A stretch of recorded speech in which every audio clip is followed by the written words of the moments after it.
नमस्कार दोस्तों।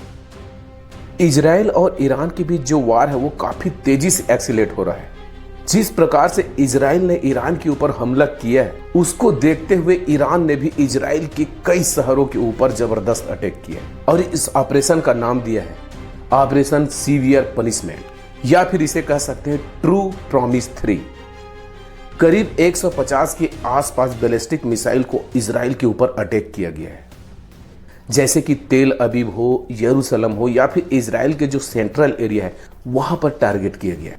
इसके अलावा ईरान ने कई एडिशनल ड्रोन की मदद से भी अटैक करने की कोशिश की गई, जैसे इसमें शाहिद टाइप का सुसाइड ड्रोन है। इसके माध्यम से इजराइल के कई रडार सिस्टम को टारगेट करने की कोशिश किया गया। ईरान से ही नहीं, ईरान के जो प्रॉक्सीज है, ईरान, सीरिया, लेबनान, उसके द्वारा भी इजराइल के ऊपर चारों तरफ से अटैक किया गया है। तेल अबीब की 3 बिल्डिंग्स पर हिट हुआ है, जिसमें से करीब 22 सिविलियंस के घायल होने की खबर मिली है। कुछ सिविलियंस की मारे जाने की भी खबर आई है। जेरूसलम के जो मिलिट्री इंस्टॉलेशन है उसके अंदर भी टारगेट किया गया है, जिसके कारण इजराइल को अपने जो कई एयरपोर्ट है उनको शट डाउन करना पड़ा है। मतलब इजराइल को काफी बड़े स्तर पर ईरान ने हमला करने का प्रयास किया, टारगेट करने का प्रयास किया।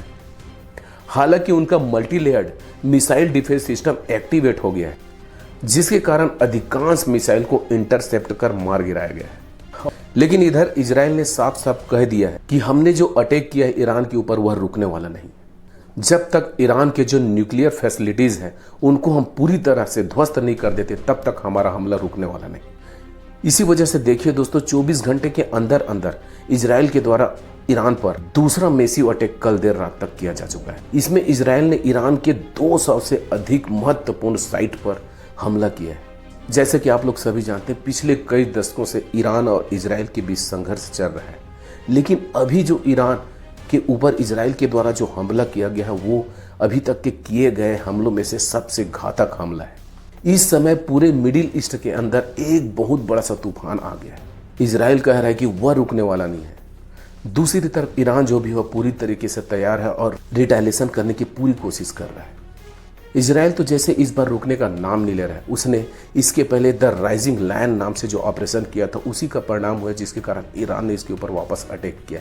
तो जो ऑपरेशन राइजिंग लायन है इसके पीछे इजराइल ने स्पष्ट किया है, जब तक ईरान के न्यूक्लियर प्रोग्राम को खत्म नहीं कर देते तब तक यह वार रुकने वाला नहीं है।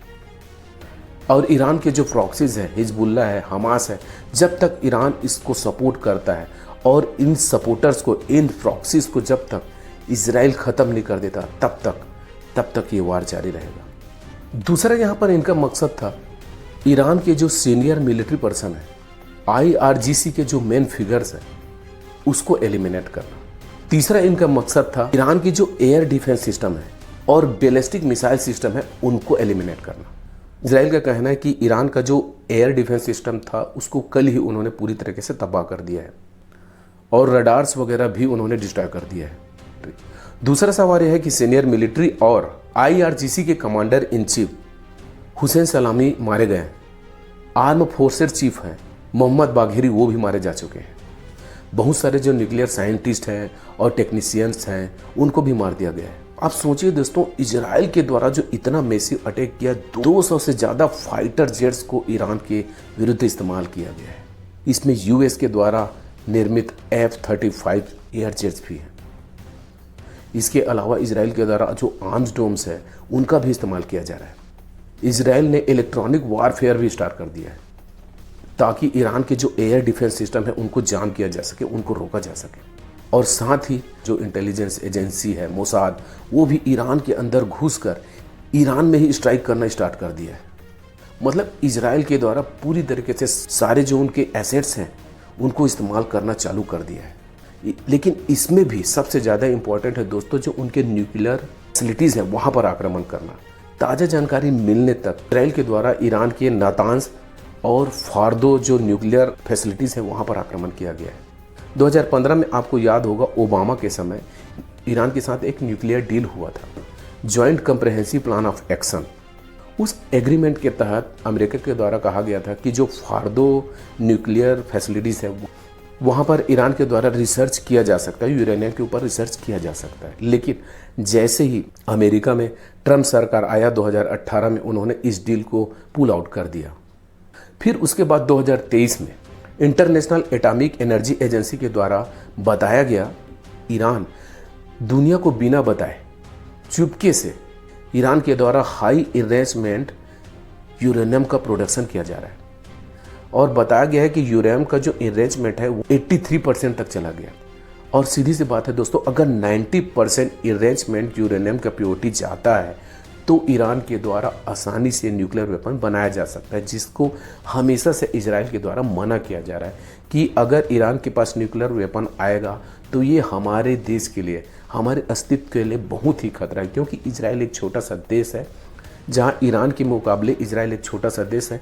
अगर ईरान के द्वारा इजराइल के ऊपर न्यूक्लियर अटैक किया जाता है तो इजराइल का नामो निशान खत्म हो जाएगा और यही डर इजराइल को हमेशा सताते रहता है। इसी कारण इजराइल ने ईरान के ऊपर अटैक किया है। हालांकि ऐसी भी जानकारी मिली है जो इजराइल के द्वारा ईरान के न्यूक्लियर फैसिलिटीज़ के ऊपर जो आक्रमण किया गया, उसमें से कुछ जो न्यूक्लियर फैसिलिटीज़ है उनमें से किसी प्रकार का लीक हुआ है।